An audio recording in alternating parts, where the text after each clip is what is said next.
Calling all podcasters. The 2024 iHeart Podcast Awards are coming. This is the chance to nominate your podcast for the industry's biggest award. Submit your podcast for nomination now at iHeart.com/podcast awards. But hurry, submissions close on October 8th. Hey, you've been doing all that talking. It's time to get rewarded for it. Submit your podcast today at iHeart.com/podcast awards. That's iHeart.com/podcast awards. The unimaginable. Season 2 of The Unimaginable hones in on individuals who have led unimaginable lives by following their instinct. From guests like Taika Waititi. Stick to your vision of what you're trying to do. It's just more pure. The failure is more pure and the success is more pure. This season delivers behind-the-scenes conversations about the many roads to success. Listen to The Unimaginable on the iHeartRadio app, Apple Podcasts, or wherever you get your podcasts. With student loan payments just about to resume after a long hiatus, it's cramping your ability to save and spend like you've been able to over the past few years. The How to Money guys, that's us. We don't have legal authority to cancel your debt or anything, but you can and should check out our show for advice on all things personal finance. Hey, just so you know, How to Money is not your dad's money show either, right? We give you the information you need to make smarter money choices. So if you want to know how to spend, save, and invest with confidence, even with that student loan payment back in your life, listen to How to Money on the iHeartRadio app, Apple Podcasts, or wherever you get your podcasts.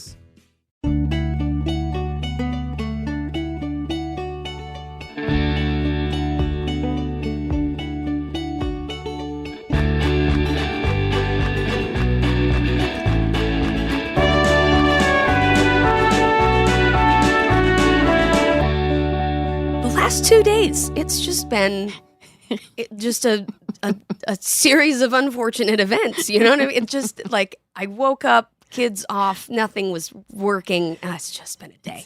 How are you, AB? It's like a Monday, but it's not a Monday. It's a Tuesday. Oh my! Yep. Did you know it was Tuesday? I probably did, and it probably crossed my mind at some point today. But then there was the reminder just now. You're right. It is a Tuesday. Yeah.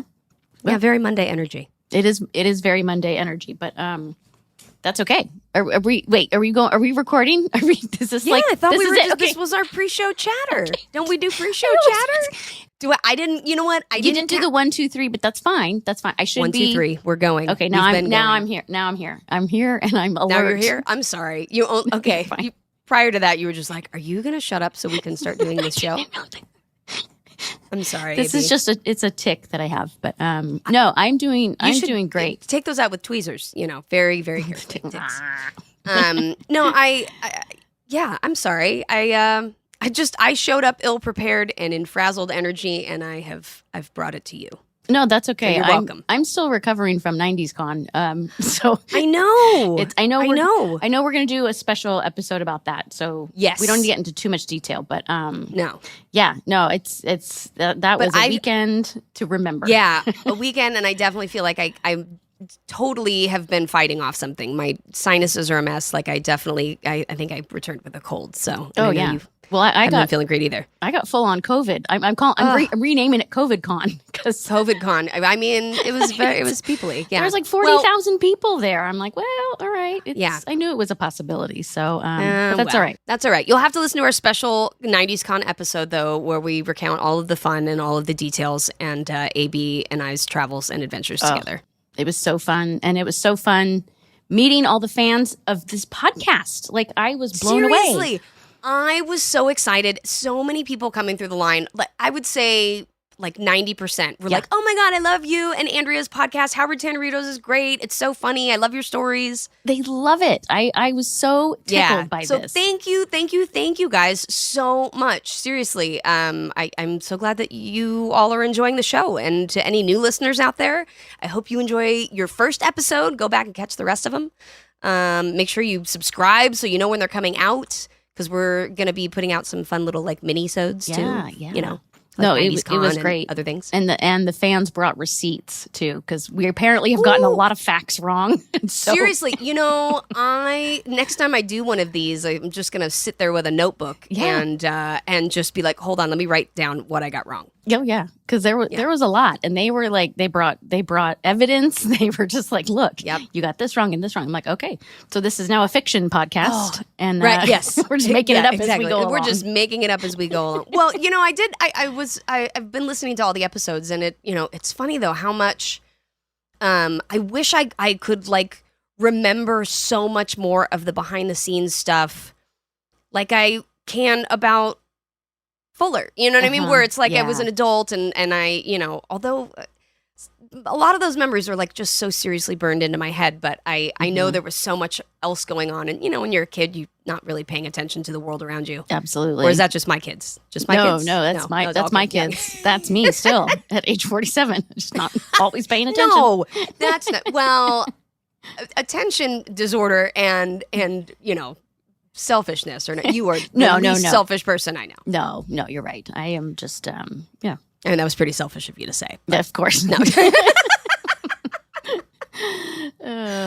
It was really fun, and now it's all I want to talk about. But I'm very excited for our 90s Con episode, our little mini-sode, because I have so much fun. So many fun stories to tell. I can't wait. I've been writing stuff down. And I didn't realize how many people like the little song, the little Jodie Sweetin. Like Andrea Barber. They love it. Yep, they do. They wanted me to sing their names in the line. It was just like, okay, Caitlin Larkin. Like, so cute, right? It was great. I just, the little things that we don't think are funny or important, like people love that stuff. I loved the feedback. That's me too. The TLDR, loved the feedback. Thank you everyone for the wonderful feedback. The what? The TLDR, too long didn't read. What? You've never heard that, Jodie Sweetin? I see TLDR all the time, but I don't read it. It's because too long didn't read, so you just don't read it. You don't even read. Oh my god! You don't even read the TLDR. The irony of me not getting TLDR is hilarious because everyone knows if you ask me more than 3 questions in a text, really more than 1 question in a text, the second 2 aren't getting answered. Right. Because TLDR. Oh, I didn't know what that stood for. Too long didn't read. I don't know what I even thought it stood for. This makes sense. Thanks, though, because you miss a lot. You don't there's stuff in our chats that you just never read, and so I'm like, all right, it was too long. She didn't read it. No, I do, but I read it, but then I get to the end, and that is the thing that sticks. So it's really all about the most recent interaction. Okay, so I need to just text you short sentences one at a time, and not long paragraphs or anything. Well, I don't know about that because then it feels like an overwhelming barrage of information. I'm very sensitive in my in how I take in my information, and sometimes I take it all in, and sometimes I TLDR. So see, you used it correctly. Okay, wow. I am so excited that I have learned something new today, and I now am just gonna torment my kids texting them TLDR. Yeah, TLDR. You're one of the cool kids now. You're definitely gonna impress them with this knowledge. Yes, I'm so cool. Well, should we maybe get into today's episode? Let's do it. Let's get into today's episode. Yes. Since that is not too long, and we did watch it. We did. We did. Welcome back to How Rude, Tanneritos. I am Andrea Barber. And I am Jodie Sweetin. And today we are discussing Season 1, Episode 10, titled Joey's Place. It originally aired on December 3rd, 1987, and it goes a little something like this. Joey feels expendable when he prepares for a 2-week comedy tour, and the family starts acting like he's gone before he even leaves. Aww. I know, poor Joey. It was directed by Dawn Barnhart, and it was written by Jeff Franklin, Russell Marcus, and Leonard Rips. Lenny Rips. Oh, I know. I love Lenny Rips. Yes. But the guest stars, Jodie. I mean, of which there are many. There's 7 guest stars. There's 7 guest stars, but 2 of them are particularly important. 2, maybe even 3, but 2 for sure. Yes. So first we have Joan Leesman as she plays one of the moms named Joni. And then we have Barbara Cameron playing the role of Barbara. It might be someone's mom. Candace's mom. Candace's mom. And Janice Sweetin playing the role of Janice. Janice. Oh, yes. When I say I screamed and hollered and jumped up off the couch, I was so excited to see your mom. I remember, it's funny, and I'll send I'll send the pictures that I have, but I have my mom and Barbara in hair and makeup getting ready for this episode. I've never seen those. Wow. They're great. I'll send them along and we can post them up on the Instagram. But yeah, I love those pictures, and I will I remember my mom being terrified. Oh, I can only imagine. Terrified. Yep. I didn't remember it being actually this early in the show that my mom and Barbara were on it, and I thought Sherry was in it too. Well, no, that comes later when that's a true, later you weren't season. in the episode, so she wouldn't have right. But when there's like a bachelor auction or something in a later season, right? And then I think all three moms. I know my mom for sure, but I think all three moms were in that episode as well, bidding on the bachelors. That's right. That's right. Yes, our moms have made a few appearances, but that's part of the guest cast is pretty awesome. So, Janice but how did this come about? Did Jeff Franklin ask them, "Hey, we need some background actors. We need some, what? How do you remember?" No, you know what? I think it was one of those things where it was like, we need some moms to walk in the door. Hey, we've got some moms here. How convenient! They're right there. Convenient, right? And I think it was. I don't know if it was more of a like, oh, let's not do extra, or I think it was just also like fun. Let's include the moms, like Barbara and Janice. And I feel like Barbara was way more excited about it than my mom was. Oh, really? Okay. My mom is not a person who likes the attention or the, like any of that. She is like, no, thank you. And I think Barbara was like super excited and comfortable and like, and I could tell my mom walked in, she was terrified, but it was really cute. But yeah, I think they just wanted to like include the moms. I have no idea who the kids were though. Yeah. No idea where we found those kids. No, I don't know who Benji and Dustin and Ryan were and Robbie. I'm sure that they were also related to someone on set. Possibly. Well, you know who Benji is. I'll just continue down this guest star list here. Benji Schwimmer as Benji became David Schwimmer. No. He's the dancer from So You Think You Can Dance. I think he won like season 2 or 3 or something like that. I'm almost positive it's him because I looked up a current picture of him and compared it to the kid on the screen, and there's a resemblance. Okay. So I somebody please fact check me. Some fan out there. Fact check. We need our phone a fan. But I believe that Benji Schwimmer in this episode is the same Benji Schwimmer, the dancer who now choreographs and directs, and he's a very That's great incredible. dancer. Yeah, I know. I was very excited about that. Okay. And he does a fantastic job as a 4-year-old boy in this episode. Which I have comments on, but we'll get there. We haven't even gotten through the cast. I know. Sorry. We're taking our time, people. Okay, so also guest starring Dustin Autumn as Dustin, Ryan Christopher as Ryan, and Robert Lucas as Robbie. So clearly, they've got very creative with the names. They really. There's like, what's your name? Okay, that's also your character. What's your name? Yeah. So we open in the kitchen where Joey is ironing and he's humming the theme song from a Space Odyssey movie from 2001. Dun, dun, dun. And he's pretending that the iron is a spaceship. Wait, isn't the movie a space? Isn't it like 2001 so a Space Odyssey? Is that part Odyssey? of the title? That's the title. Is 2001 a Space Odyssey. It didn't come out in 2001 because that would be weird because this was 1987. So unless Joey's also a time traveler. You learn TLDR. I learned about the official title of this movie. Okay. It's okay. So he's pretending that the iron is a spaceship. And when Stephanie and DJ come downstairs, Stephanie asks if his behavior is normal. And DJ says, well, for Joey, it is. Joey teases the girls with huge news, but then tells them that they have to wait to hear it until everyone is home.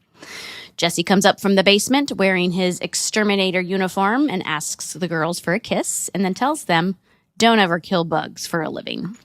Well, does he comes in the house in his uniform, though? Like, doesn't that have pesticides on it? It doesn't seem sanitary. Yeah, there's got to be something.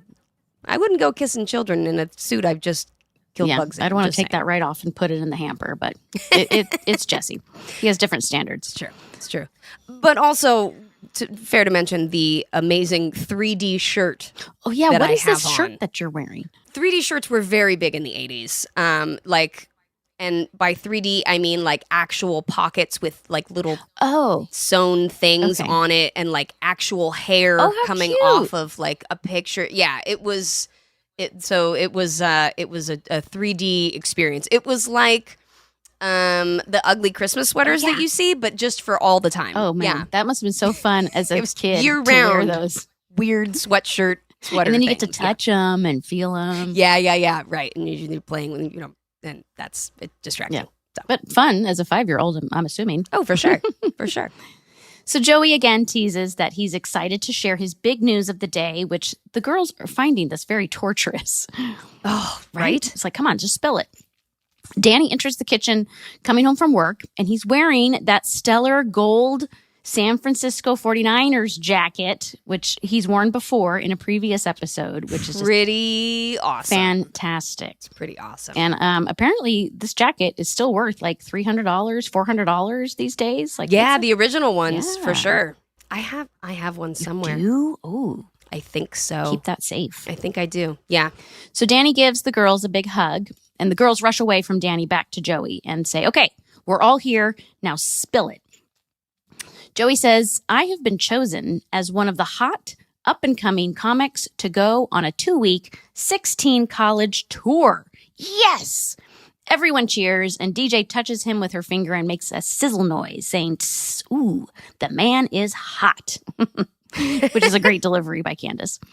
I remember her saying that Oh, line. you do? Ooh, the man is hot. Yeah, I just remember her like little personality Aw. saying that. Yeah, it was fun. I think it comes back. I think that sounds familiar to me, and I wasn't in this episode, so I think Yeah, it there comes was- back in other episodes too. Yeah, I think there was a couple times that she did it Yeah. because I remember that was like kind of a little thing that she had. Oh, it's so cute. So, Joey continues to iron the piles of folded clothes, which is so He's weird. terrible at ironing, and I say this as someone who is also terrible at ironing and I just suck at it. But I'm pretty sure that you can't iron folded stacks of clothes. Stacks. They're stacked on, but he's not actually ironing anything, but he's still like making the movements. So Right. I mean, it's I don't know. at least the laundry's done. You know? Yeah. At least the laundry's folded. You know, who Right? cares if it's wrinkled? Yeah, I don't. Yeah, the ironing. Whatever. Who's got time That's to stupid. iron? Who is ironing an entire household full of clothes? Right? Baby clothes too. Like those. Baby's gonna spit up on this thing in 2.5 seconds. There's no need to iron baby clothes. Those pleats need to be tight. So then Joey tells everyone he's not sure if he's going to go on this comedy tour because he made a commitment to help with the girls when he moved in. And both Danny and Jesse work, so he can't just take off like that. But the guys encourage him to go. And DJ says, "We'll go with you." And Stephanie chimes in, "It's never too early to look at colleges." Yeah, let's go for a little college tour. Jesse responds that he will fill in for Joey by taking a couple of weeks off of the bug biz. And he can do that because his dad owns the business. You mean our grandpa? Yeah, Grandpa owns the Cochran. business. Grandpa Cochran, right. Cochran at this point anyways. Right. So Joey hugs everyone, including Jesse, who responds not so enthusiastically with an "aw, geez." Huh? Huh? Yeah, he's, huh. Huh? I do love that bit. That huh. Have you ever woken up by a tiny hand prying your own eyelid open? So glad I bought that pricey gradual light alarm clock to help me ease into the morning. Never happened. Hey, I'm comedian, parent, and shell of my former self, Ophira Eisenberg, and I host a podcast called Parenting is a Joke. Each week I talk to a different comedian and we celebrate the absurdity of shuffling a creative career with raising a kid, highlight less traditional parenting journeys, all while relishing in the fact that nobody knows what they're doing. But we're all trying. Sometimes even our best. I mean, not me, but others. This season is a banger with guests including David Cross, Amber Tamblyn, Michelle Buteau, and so many more. Co-produced by Pretty Good Friends and iHeart Podcasts. You can listen to Season 2 of Parenting is a Joke starting September 19th on the iHeart Radio app or wherever you get your podcasts. Evidence-wise, We had virtually no evidence. We had the word of a 15-year-old who told lies, a lot of lies. I've lied. In 1995, Detective Tony Richardson was trying to figure out who killed a fellow officer, Deputy Bill Hardy. Without solid evidence, the case comes down to who is believed and who is ignored. We did convict an innocent man, and he's been on death row all these years, and I didn't know it. I'm Beth Shelburne from Lava for Good Podcasts. This is Ear Witness. Listen to Ear Witness on the iHeartRadio app, Apple Podcasts, or wherever you get your podcasts. And to hear episodes with no ads, subscribe to Lava for Good Plus on Apple Podcasts. Sonoro and iHeart's My Cultura Podcast Network present Princess of South Beach Season 2. Guess who's back? Did you miss me? The Calderons are back with a new season of lies, scandals, and skeletons in the closet. And speaking of closets... And I am proud to take office as your first openly gay mayor. This season, it's all out in the open. What color are your pants? Okay, maybe not everything. These people look like they're mixed up in some really dangerous stuff. Starring ex-Mayo, Danny Pino, Andy Bustillos, Raúl Esparza, Gina Torres, Alan Eisenberg, and more. Keep up with the most notorious family in Miami. Unravel the mystery with this new season of Princess of South Beach. Listen to Princess of South Beach as part of the My Cultura Podcast Network, available on the iHeartRadio app, Apple Podcasts, or wherever you get your podcasts. So the next scene, we are in the living room, and Joey is practicing his stand-up routine with a penguin joke, and he has this laugh noise maker. But a penguin joke and a joke about George Bush Sr. Oh. You know, he said something about he's a penguin and George Bush, whatever, but senior, because of that we were in the first Bush years. That's where we were. We were in the senior Bush year. Wow. Yeah. So it was funny because I was like, oh, no, not that older. Yeah. This episode's like a little time capsule here. Yes, wow. It is, for sure. So Joey has this laugh noise maker that he turns on at the end of his jokes to make it sound like the audience is laughing at him. Well, that's actually the same machine that they used for Full House sometimes. They would just play that in the back. It sounded a lot more lifelike, though. It kind of does. It's amazing what they can do with just a little, sweetening in a studio, you know? Oh, that canned laughter. Gotta love it. So the alcove is messier than usual, and all of Joey's stuff is now bleeding out into the living room and onto the couch. Joey's... Bad. I mean, he's really, the alcove is now the whole living room. Oh, yeah. He's just taken over the whole room. Which, I mean, poor guy. Can you blame him? He's basically living on a small bench inside the room. Yeah. So, it's hard. It makes sense that, he doesn't have enough space. As Joey is speaking to his imaginary audience, Danny walks in carrying what looks like VHS tapes. Oh, Talk about a time capsule. Right? Be kind, rewind. Mm-hmm. And he tells Joey that there seems to have been an explosion in the alcove, which has hurled most of your possessions to the four corners of the living room. Joey responds with his laugh maker and assures Danny that he will clean up. Don't even worry. Danny exits upstairs to work on his basketball blooper reel. Now, I know this was too early for America's Funniest Home Videos because that came a few years later, but this reminded me of when Bob would go upstairs to work on the blooper reels and to write his commentary and his jokes in his dressing room. Yes, they would come over and they would sit in Bob. And that was like older seasons. And I remember last season, I would go in there sometimes because it was, we were finally like the older kids. We were allowed to go in there. And Bob writing jokes for America's Funniest Home Videos, many of which definitely didn't make it on the air. But the really funny ones that he would give upon first viewing of those videos was amazing. He was genuinely excited about these videos. He'd be like, guys, come in. You got to see this one. You got to see this. This is ridiculous. And can we talk about the one with the monkey? I don't know if this made it to the air, but can we talk about that on air? You can talk. Go for it. Yes. Bob talked about it all the time. Okay. That was like the one that he remembered was the monkey I think it was his favorite one. I The think. monkey, the monkey that smelled his own butt. The and then monkey fell out was of the tree. scratching his butt. The monkey was scratching his butt, and then he puts his hand to his nose and smells it, and then falls and off then falls the out tree of the limb. tree and falls out of the tree. And Bob thought that it became a bit. It was, I mean, It was a bit. decades. Yes, Yeah. decades long was that Years.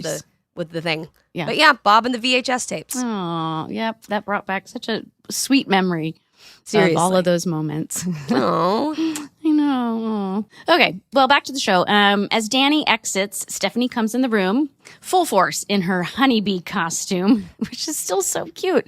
oh yes. The antenna though on that thing it was, they'd flop over, and I have a very tiny little head. You do. It's like a peanut head. Yeah, you do. And so they had to if you see it, it's so pinned into my head because it kept flopping over with the antenna, and it was a whole thing. Yeah. Oh, I'm sure the hair department had Practically fun. stapled it to my head, right? We need more pins. Not gonna move now. Yeah. So Stephanie's dancing around the living room to the Flight of the Bumblebee. She dances around Joey until he stops her and says, "What are you doing?" And she says, "I'm practicing for my honeybee meeting." Joey says, "Well, yeah, but I'm trying to rehearse." And Steph says, "Well, go ahead. It won't bother me." And she returns to running around and playing music.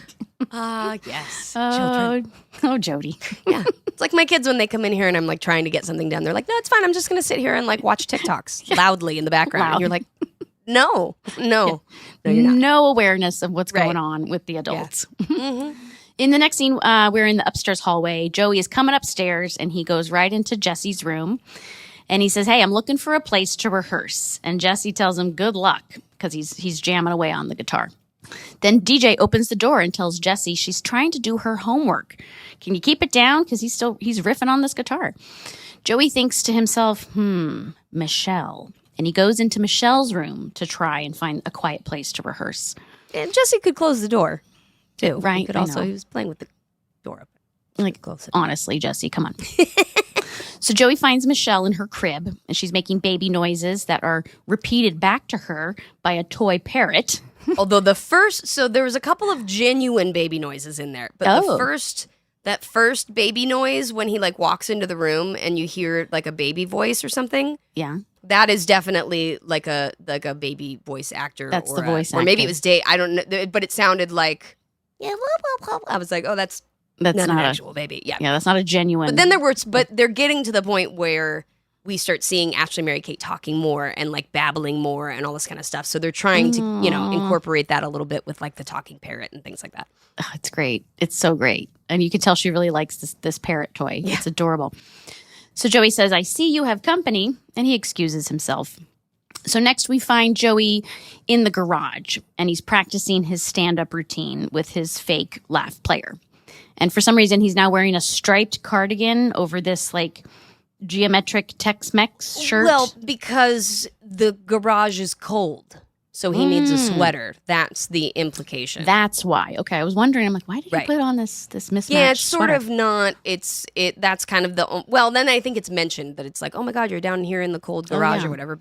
I never even knew Joey had a car. Yeah, right. This is the first and only time we've ever seen Joey's car. You're right. The little yellow bug. Oh, yeah. Well, and also a storage closet, as we're about to find out. Yeah. It's got a frunk. A frunk? A frunk. Like on electric cars, when they don't have an engine, they have a front trunk. A frunk. Oh, yes. Front truck. Love it. Hey, you learned TLDR. I learned frunk. This is a very educational podcast. So Joey's holding a glass of water filled to the brim, and he does this bit he calls Ode to a Fountain. He drinks the water and then strikes a pose like a statue and starts spitting out a steady stream of water. Which was impressive, by the way, because he continued doing that for quite a long time. Oh, he holds it. I counted. It's like 35 seconds. He holds this stream of water bit. Wow. Yeah, no, there's not very many like quick camera cuts too. So like I think he legitimately did this for over 30 seconds. Very impressive. So DJ comes down the stairs in the middle of this impression, and he keeps spitting water the entire time. He pretends to wash the car, and then he spits water on the windshield of the car. So DJ catches on and turns on the windshield wipers to wipe off the water. This is great. The audience loves it. They give the great audience applause. applauds. Oh, yeah. The 80s. And legitimate Spit applause. water out of your mouth, and yeah. Yeah. It's a cute bit. It's a very cute bit. Very cute bit. So DJ came downstairs to tell him that she's done with her homework if he still wants to use her room to rehearse upstairs. Joey says he likes the garage. And DJ responds that it's freezing. Okay, you're right. You're right. Hence the sweater. Hence Right. the sweater. Okay, you were so right. Oh, see, and then the sweater leads into him opening the trunk. The frunk. The frunk. The frunk. Okay, so Joey opens the frunk of his yellow Volkswagen. That sounds like a Parliament and the Funkadelic song or something, like open up the frunk. Open the frunk. Yeah. Get down yeah. with the frunk. I can Yeah. just, yeah. I can see George Clinton vibing to it now. Okay. Yes. So he opens the frunk to display his clothes, and he gives DJ a jacket. He explains to DJ that the worst thing about living in the alcove isn't the lack of space, but the lack of privacy. DJ says, she understands. By the way, that leather jacket, that brown leather jacket, Yeah. Dave wore it all the time. Oh, I think that he was did? like one of his jackets. I know. I mean, maybe it's just him and Warder, but I know I've seen him in that because when he pulled it out and it was like the inner lining that was like a map or something. Oh, yeah. And it was like a brown leather. Like I remember Dave wearing that jacket in his personal life. I wouldn't be surprised. That was like his jacket. So when I saw that come out of the frunk, I was like, I know that jacket, and I'm gonna search through. I know I can find a picture of him in it somewhere. Yeah. That's your mission.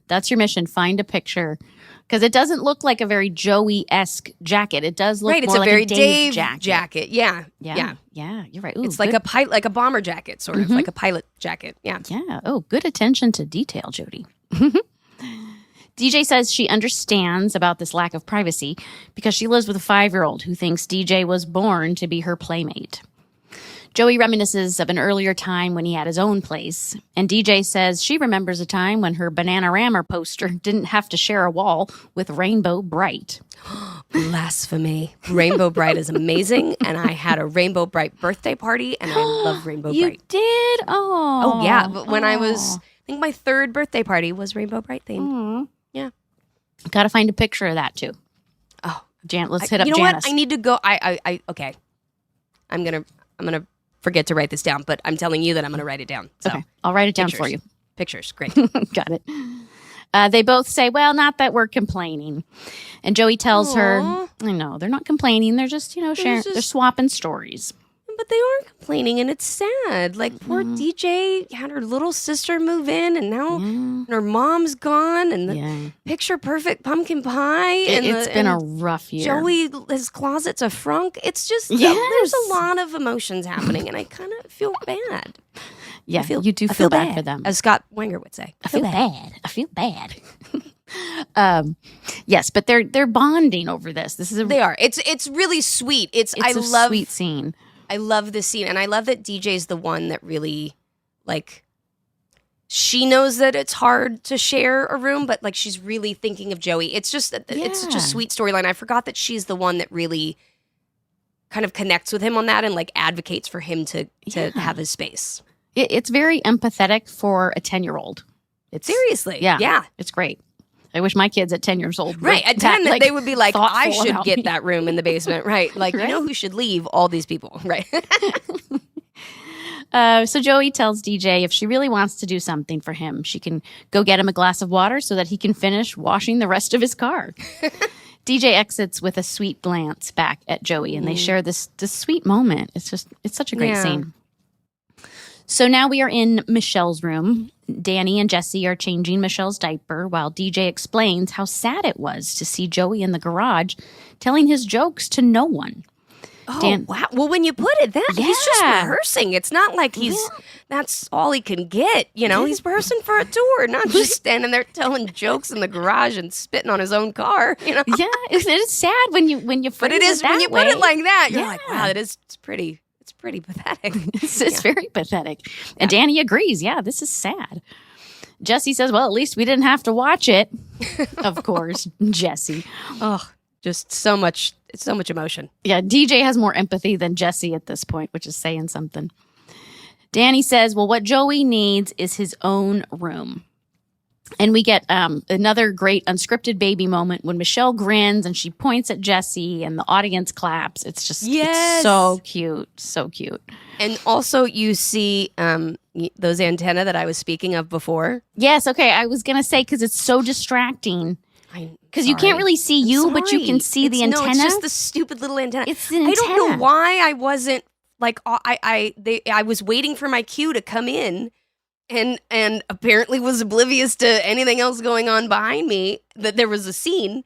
And I was just, me and my little antenna were like waiting to enter, just bopping around behind, Oh, no, wait. It makes sense. You're the lookout. That's why. I thought the same thing. I thought, wow, Jodie really screwed this up, her entrance. I thought the that's same what I thought. thing. And literally I was like, oh, that's my head. Why am I there? Blah, blah, blah. And then I literally wrote 2 sentences later. I wrote, I'm the lookout. But I just got ahead of my own notes. And I was like, yeah, what am I doing? Oh, that's right. Yeah, no, but at this moment in this scene, it's just a distraction. You're like, why is there an antenna? Well, maybe they were trying to make it so that you could see that Steph was there. But instead it just looked like, what are those things bobbing around in the background? Yeah. I think the director should have, adjusted the camera so that we could kind of see a little more of you and not so much. Just the antenna. Well, if I were directing at 5, no, what would you do? Yeah, what would I do? What would you do? So Stephanie finally comes into this room and says Joey is not coming. Danny kindly explains to her that what she really needs to do is let them know when Joey is coming. He tells her to use the secret code. The duck flies at midnight. Stephanie responds that she should be paid for this job. Always trying to work it, girl. DJ starts to try and come up with solutions to give Joey more space, including moving Stephanie to a tent in the backyard or putting bunk beds. I like that was her first. That's a very big sister thing to do. Like, I've got an idea. Yeah. Move that one out. You can have your own private tent in the backyard. Great. She can be away from me. Yeah, so then she suggests that she could put bunk beds in Jesse's room, and then both Jesse and Stephanie are just like, I don't think so. Yeah, that. So right at this moment, Joey walks in, and startled, Stephanie yells, the duck, the turtle, the chicken drives to 7-Eleven at midnight. You botched this entire plan. You know what? It's what I pictured was like a turducken in an old beat up car driving to 7-Eleven. The duck, the turkey, or the whatever, like the turtle, the chicken. I was like a turducken. Just whatever comes out. Yeah. Whatever. Or why didn't they just tell the kid, hey, Joey's here? Right. But the duck flies at midnight is good. Yeah, well, if I could have remembered it. If you but the duck, the turtle, have. the chicken are driving to 7-Eleven at midnight, and all hell has broken loose. Same thing. It's close also, enough. I like it. It's 7-Eleven. Oh, by the way, you I had say your list. 7-Eleven. 7-Eleven. So 7-Eleven. Cute, Jodie. Oh. So Joey is suspicious, and he asks, what is going on here?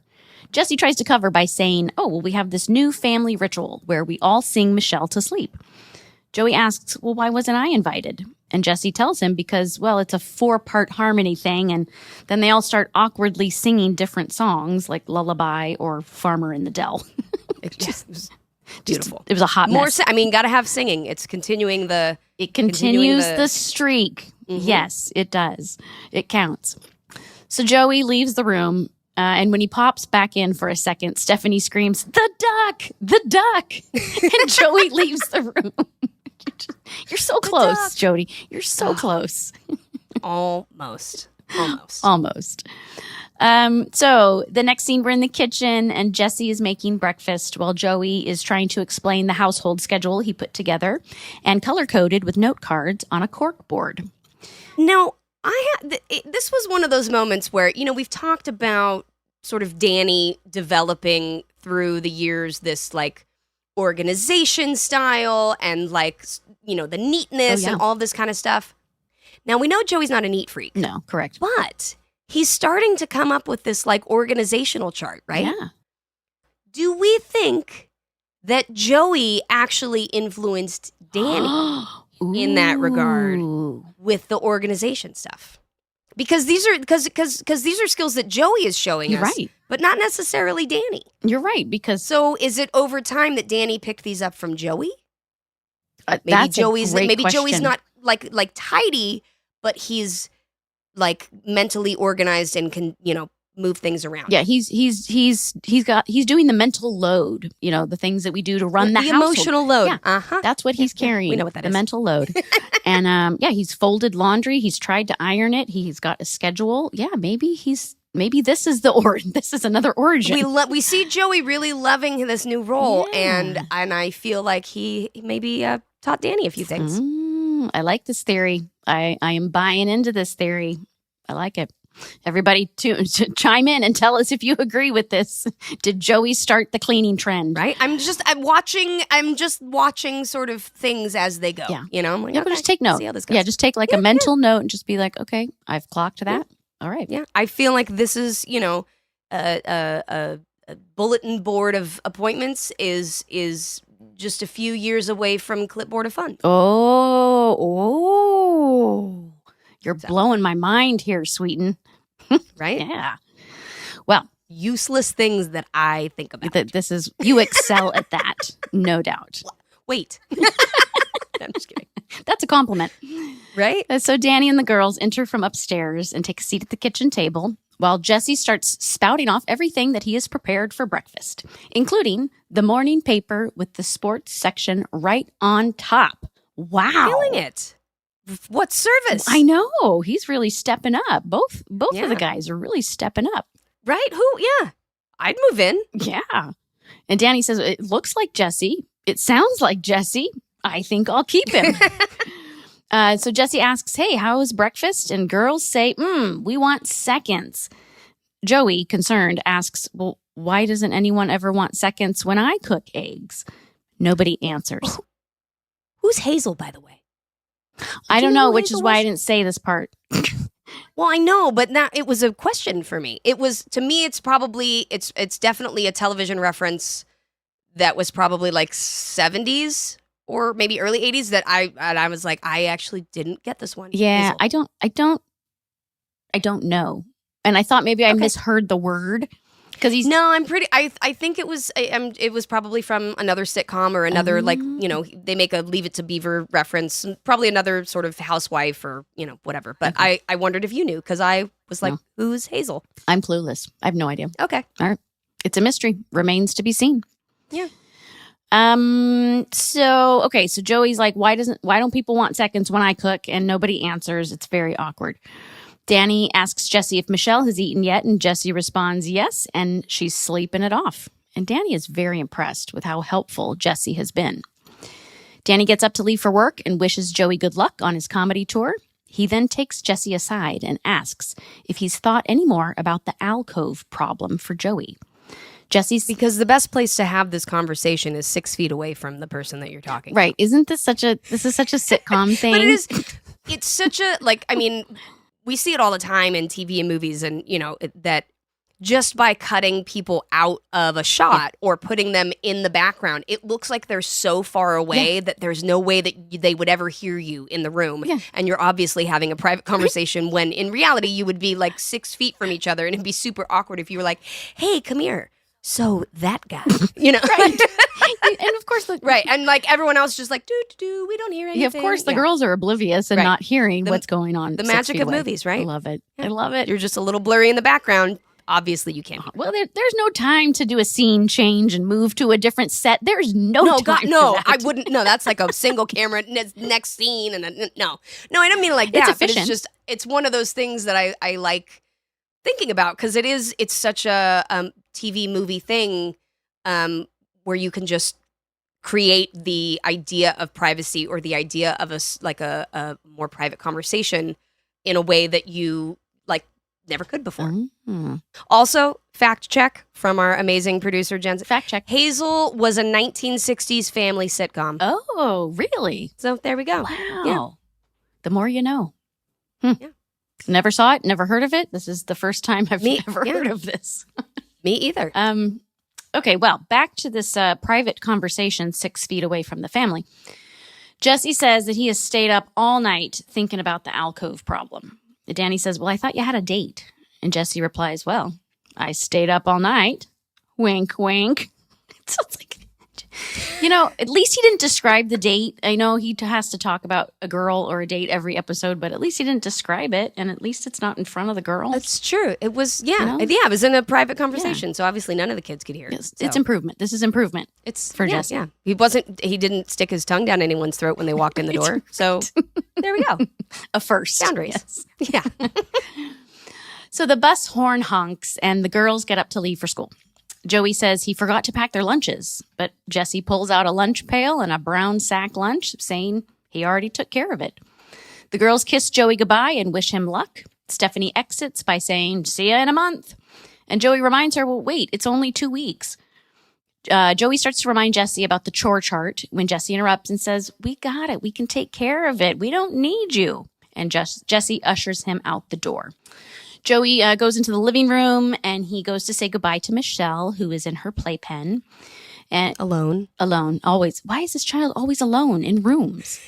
Like, I mean, at least she has a parrot or something to talk to. Happen upon rooms with a toddler in it. Like she doesn't need company. She has a parrot that talks back to her. Right. Well, the parrot makes all the difference. Yeah. So Joey starts unloading on this baby.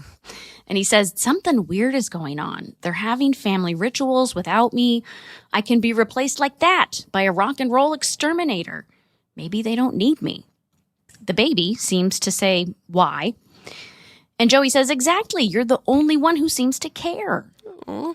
He asks Michelle for a kiss, and then he leaves to go on tour. With sad Full House music. Sad. It's very sad. He feels that actually. forgotten. I was like, oh man! Like this whole episode, like I just felt really bad for Joey. I did too. Like it's tugging on the heartstrings. Yeah, for real. Joey. Have you ever woken up by a tiny hand prying your own eyelid open? So glad I bought that pricey gradual light alarm clock to help me ease into the morning. Never happened. Hey, I'm comedian, parent, and shell of my former self, Ophira Eisenberg, and I host a podcast called Parenting is a Joke. Each week I talk to a different comedian and we celebrate the absurdity of shuffling a creative career with raising a kid, highlight less traditional parenting journeys, all while relishing in the fact that nobody knows what they're doing. But we're all trying. Sometimes even our best. I mean, not me, but others. This season is a banger with guests including David Cross, Amber Tamblyn, Michelle Buteau, and so many more. Co-produced by Pretty Good Friends and iHeart Podcasts. You can listen to Season 2 of Parenting is a Joke starting September 19th on the iHeartRadio app or wherever you get your podcasts. Evidence-wise, we had virtually no evidence. We had the word of a 15-year-old who told lies, a lot of lies. I've lied. In 1995, Detective Tony Richardson was trying to figure out who killed a fellow officer, Deputy Bill Hardy. Without solid evidence, the case comes down to who is believed and who is ignored. We did convict an innocent man. And he's been on death row all these years, and I didn't know it. I'm Beth Shelburne from Lava for Good Podcasts. This is Ear Witness. Listen to Ear Witness on the iHeartRadio app, Apple Podcasts, or wherever you get your podcasts. And to hear episodes with no ads, subscribe to Lava for Good Plus on Apple Podcasts. I'm Emiolea. For as long as I can remember, I've been looking for love. For a while, I was looking in all the wrong places. I tried to figure out why I settled for that type of love. And surprise, surprise, I traced the trail of crumbs back to my childhood. My mom's in prison. My dad's out tweaking somewhere under a bridge. But that's just my narrative. If I want the whole story, I have to look outside of myself. So I'm turning to someone who has a very different version of the events of my life. My mom. Maybe by learning her truth, I can get closer to mine as well. When did you realize what Mami Licha did for a living? Probably the time when the DEA agents showed up. I was very attracted to men that had just gone out of prison. At that moment, I fell in love with heroin. This is Crumbs, the show about the things we settle for and the bits of ourselves that make us who we are. Listen to Crumbs Season 2 as part of the My Cultura Podcast Network on the iHeartRadio app, Apple Podcasts, or wherever you get your podcasts. So we have a sad commercial break, and when we come back, we're still in the living room, but Jesse is folding laundry and yelling at the daytime TV. Judge Wapner. Remember Judge Wapner from People's Court? But pre-Judge Judy days. More importantly, who's doing the voice? Brian Cale. Brian Cale, our dialogue coach, also the reporter from the boxing episode. Yep. He's back in a voiceover. Yes, he did a lot of voiceovers for us. It was great. He has a great voice, so I'm glad they made use of it. Well, it was all the diction that we practiced. All the diction, yes, love that diction. Michelle is sitting on. Sorry, was that could have gone? Never mind. No, yeah, let's move on. Let's just move on. Look at that, Michelle. Look at that. Look, Michelle is sitting on Jesse's lap, and she's wearing this cool hat. This got this vintage script 49ers. It's so cute. She's wearing it backwards. It's adorable. Another probably very expensive vintage sports memorabilia piece. Oh yeah, I hope that the Tanners saved all of these items and sold them later. Well, they did. I mean, times were rough sometimes, so that's how they paid rent, was just selling off the ridiculous amounts of sports memorabilia. Or Danny just got it for free. He's a sports reporter in San Francisco. Yeah. Maybe he got it for free. They had so much 49er stuff. They were like, we're just I bet they still sold it off, though, because how else could they afford that rent in San Francisco? That's a big Joey house. is doing a 2-week comedy tour, and I don't know if you know anything about comedy, but that is at least $75 to $100. Well, there you go. Problem solved. Done. So the doorbell rings, and Jesse answers it. It's a mom who's there to drop off her kids because it's Joey's day to watch the kids. Yep. Jesse was... Joni. Oh, Joni. That's her name. That's right. That's her mom. Yeah, that's the mom's name, right? The mom's name is Joni, yes. Okay. She looked super familiar, by the way. Was she? I think she comes back in later seasons. And not as Joni, though. I think she comes back as a different character. Same actress. She does. I'm like, different I know, character. Because she looked familiar Was she a to me, teacher too. maybe or something? No. I don't know. Anyway, continue. She must have made an impression because they brought her back. But in this moment, she's there to drop off her kids for the free babysitting. And Jesse's like, what? Huh? I nobody told me about this. So more moms show up with their kids, including not just any moms, but Candace's mom, Barbara, and Jodie's mom, Janice. Oh, this is just Janice Sweetin live and in person. It is so great. And your moms are so engaging. Like they're into it. So cute. They were just like, they're calling the kids by their names. They're saying hi to Jesse. When she first walked in, though, I thought she said hi, Jodie. Because she says hi, Joni. Oh. And I listened to it like 3 times because I'm like, wait, I'm not in the scene. Did mom screw up and get like so nervous that she said hi, Jodie? And I was like, no, they would have caught it. But it was, and I was like, Joni. Okay, that's what it was. Hi, Joni. Yeah. Oh. Well, I was very impressed with their performances. They were not phoning it in. Like I don't know if they were coached or if they just had this natural ability to be engaging. It's almost like they were moms and knew what it's like to drop a kid off somewhere. Yeah, it was unreal. The method acting that went into it must have been just incredible. It's so great. And, Barbara naturally is a talent because she was a talent agent, I think, at the time. But your mom, I knew your mom was probably terrified to be on TV, but she did so good. Yeah. Every time she did like a little background, she was like, I don't want the camera to see me. I don't want to be here. I don't know how you do it. This is terrifying. Yeah, she was like that. And my mom was like that too, right up until Fuller House when all 3 moms appeared on the 90 or the 70s cruise episode. The 70s, yeah. And again, Janice and my mom, Sherry, were like, oh my God, do we really have to do this? I love the tradition though, that from the beginning, from episode 10, moms have been appearing in the show and they have, I love that. I love it. It really it shows, again, like how much of a family not just the cast was, but our families were a family together, an extended family, and, you know, cast and crew. I'm sure the kids that were there were probably, you know, kids of ADs or sound people or whoever, you know? Yeah. It was just always really fun. Oh, it's such a fun perk to get to do these little cameos, and it's so special. It's like a little insider baseball for those of us, and I just love it. But not the kind that you bet on where like you then get removed from the Hall of Fame, because that's bad. Correct. Thank you for clarifying. That kind of insider baseball is not good. No, not at all. So Jesse shoos the moms out the door, which unfortunately this is the end of the cameo of Barbara and Janice. But that's okay. They'll be back in a future episode. It's true. Stay tuned. And now Jesse is left holding Michelle, and he has 4 more kids to babysit. The kids are staring at him with their arms crossed, and Jesse starts to make a speech. Attention, all crumb gobblers.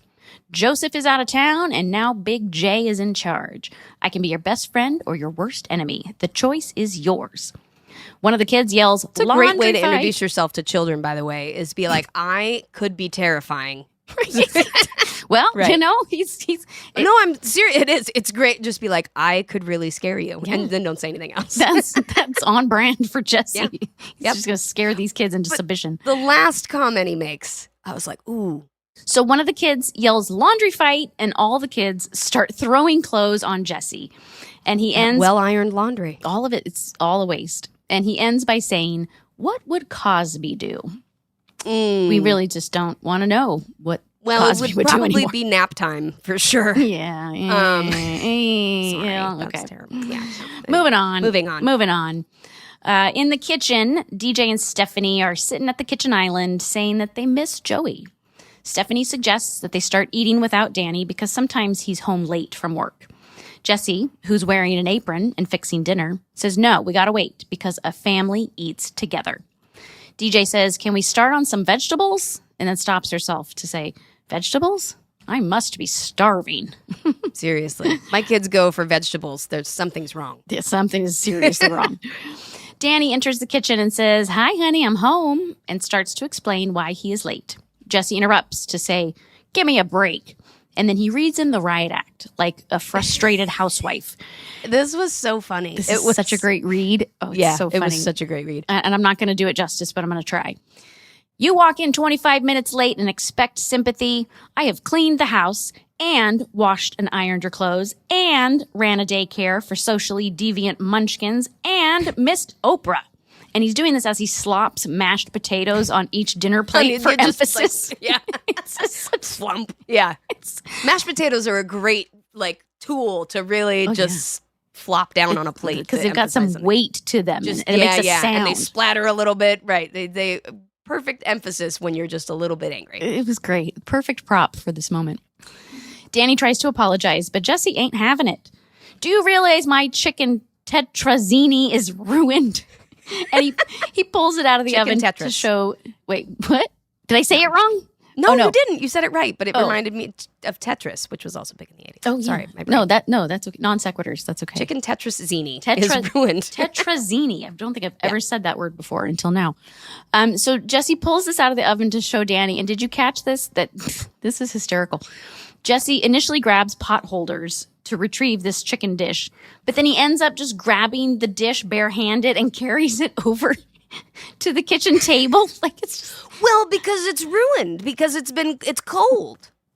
Oh, so it's not hot anymore. Oh, okay. It's not hot anymore. I thought it was burned, or I didn't know. I thought I was just maybe it is. I'm just trying to make up a reason why that made sense. No, that was just someone forgot to keep the pot holders.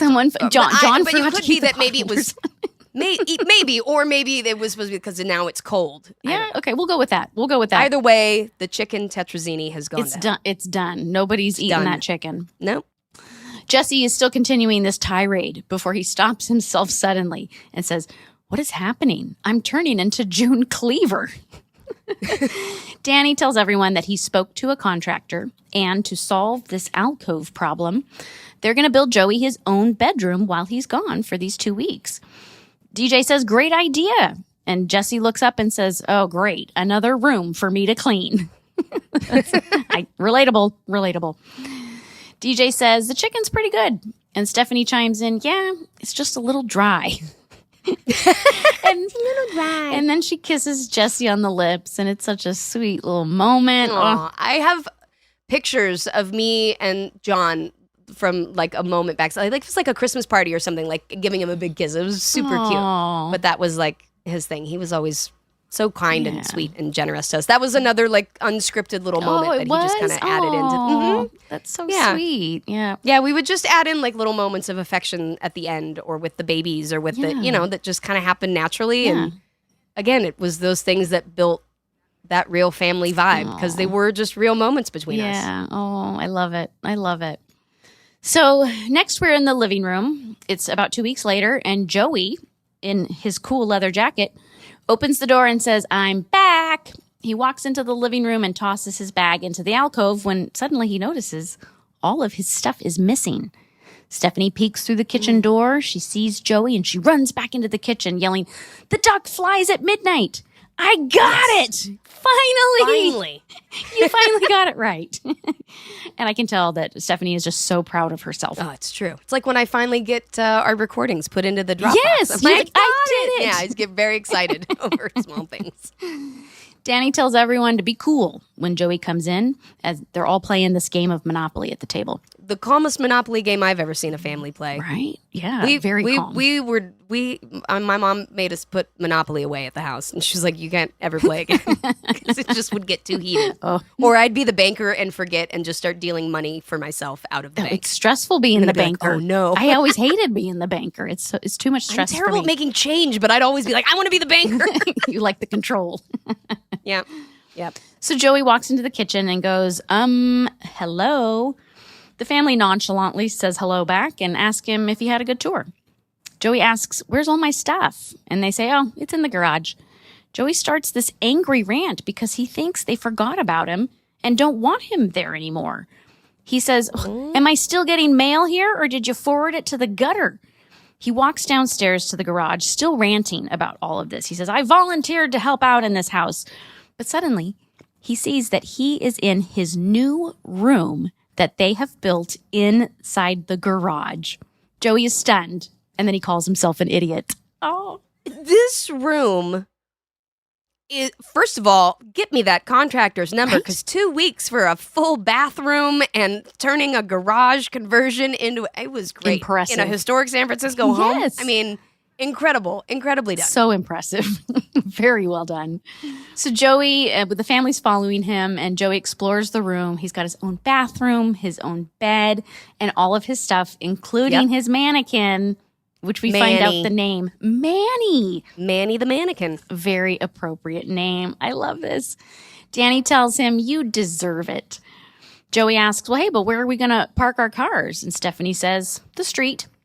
Which is, of course, it's San Francisco because just street parking, duh. Like it's everywhere. Parking. It's just, there's plenty of parking for 17 people in one house on this street. It's going to be great. And we would know because we drove our Hyundai Tucson past that house. Yes, we did. 10 times. We did. But we did manage to find parking at least once. Actually, we did find parking in front of that house in San Francisco. So it's not as bad as some other places. That's so true. Maybe there was, plenty of parking for all of the vintage cars and motorcycles that this family had. Okay. It tracks.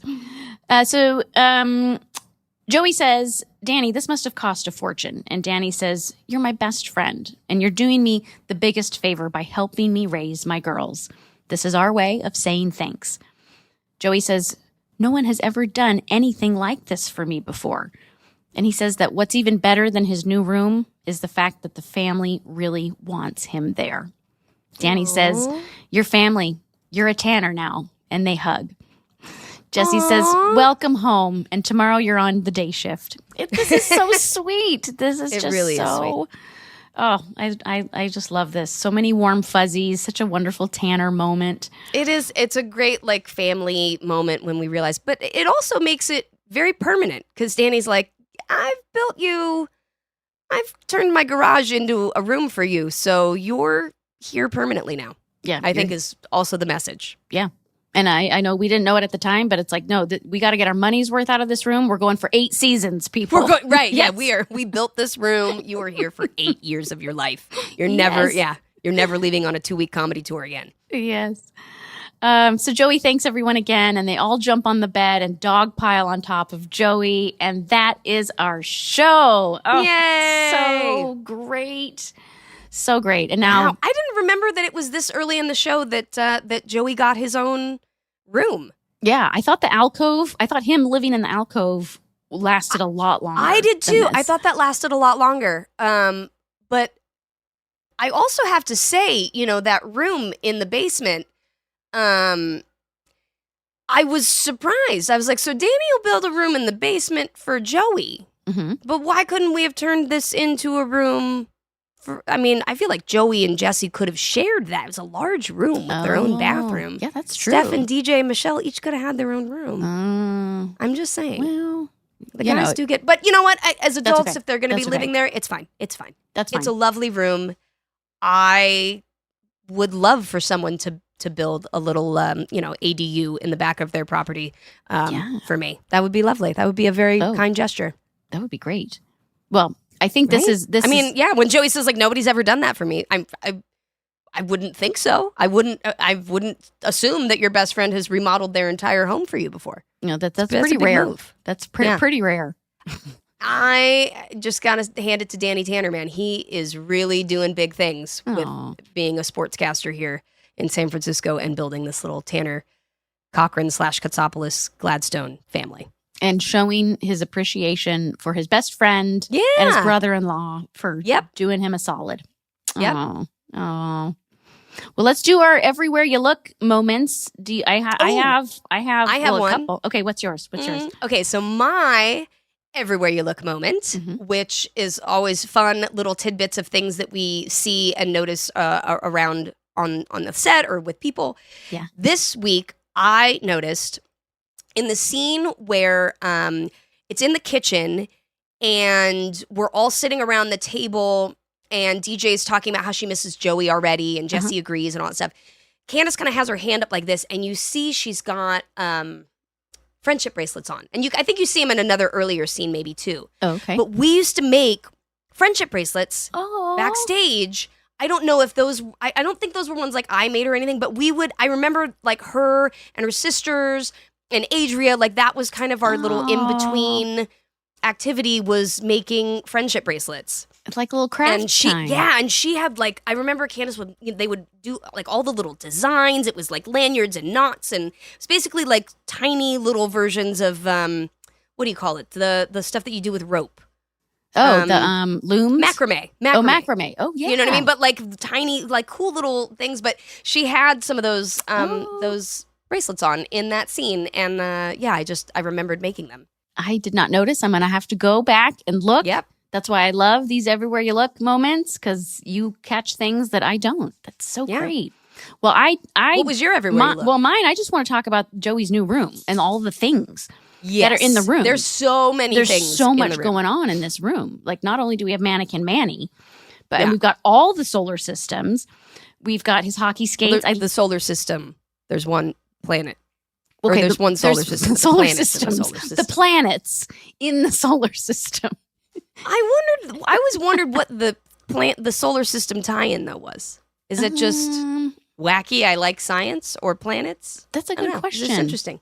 Well, there's also a parrot, which was in the alcove, and now it's downstairs in Joey's room. So I don't know what Joey's that parrot. Apparently, I thought Joey's that was parrot. just the house parrot. No, it's Joey's. He brought it. It's Joey's his parrot. Yep. The dartboard is still there. Right. The hockey skates. Wait, there was a dartboard? Where was the dartboard before? There's a dartboard. I thought it was in the alcove, just like on. It's on one of the side walls, so you don't see. It's not prominently displayed. Got it. But I did notice it in the garage. The hockey skates, and of course, the mannequins dressed in a hockey uniform. Detroit Red Wings. The Red Wings, yes. Which is a great nod to Dave Coulier. Yes, who is from Detroit. And loves a huge hockey. Red Wings fan. Huge hockey fan. Yes, absolutely. And there's the only thing I didn't understand is this Groucho Marx art, of which there's several, like posters of Groucho. He's a comedian. Groucho Marx was like the OG, the Marx Brothers. Oh, okay. So it's an ode or a nod to Groucho, the original comedian. Harpo, and oh my gosh, why can't I?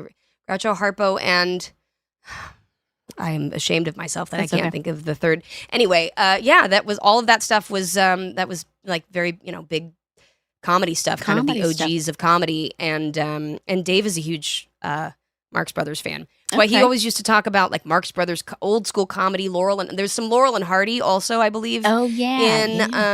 In the basement bedroom.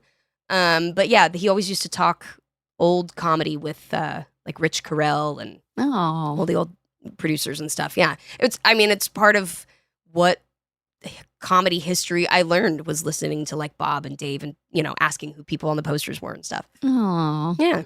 I love how much of Dave is in this new room. It's just it's so great. It's well, definitely for all of us, like I remember when they would design our rooms, they asked us, like Set Deck and stuff would ask us, what are the things that you're kind of into, and what are the things that would make this room yours.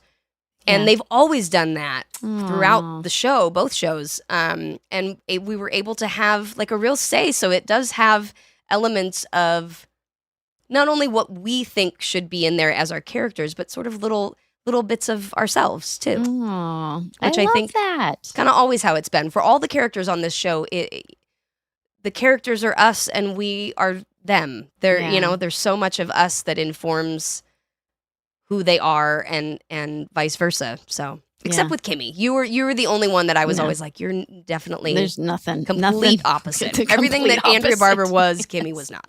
Yeah. Thank goodness. Yes.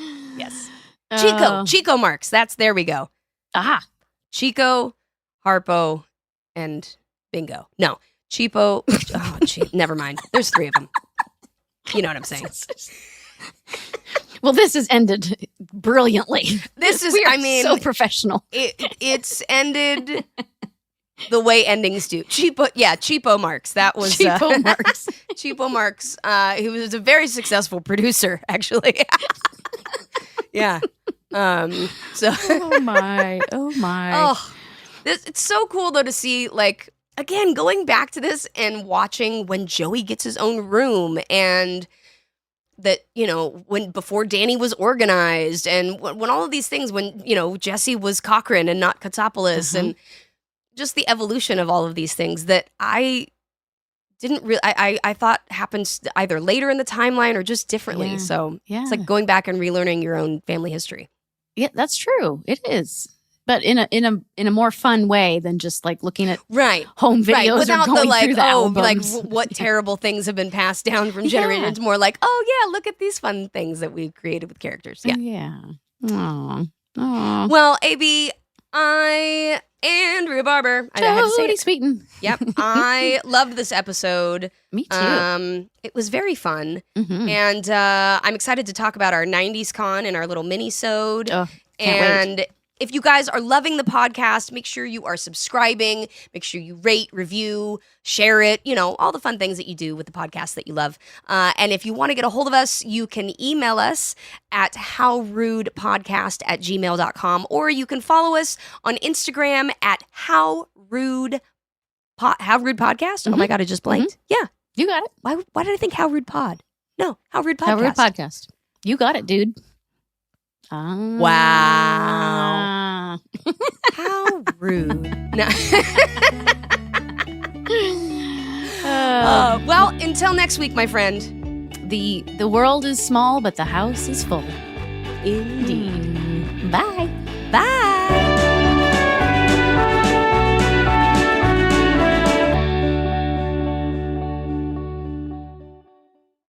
Calling all podcasters. The 2024 iHeart Podcast Awards are coming. This is the chance to nominate your podcast for the industry's biggest award. Submit your podcast for nomination now at iHeart.com/podcast awards. But hurry, submissions close on October 8th. Hey, you've been doing all that talking. It's time to get rewarded for it. Submit your podcast today at iHeart.com/podcast awards. That's iHeart.com/podcast awards. The unimaginable. Season 2 of The Unimaginable hones in on individuals who have led unimaginable lives by following their instinct. From guests like Taika Waititi. Stick to your to your vision of what you're trying to do. It's just more pure. The failure is more pure and the success is more pure. This season delivers behind-the-scenes conversations about the many roads to success. Listen to The Unimaginable on the iHeartRadio app, Apple Podcasts, or wherever you get your podcasts. Hi, I'm Jane Marie, host of The Dream, and I'm excited to announce that we're back with a brand new season. A lot has changed since last season, like, the whole world and everything, but also my butt.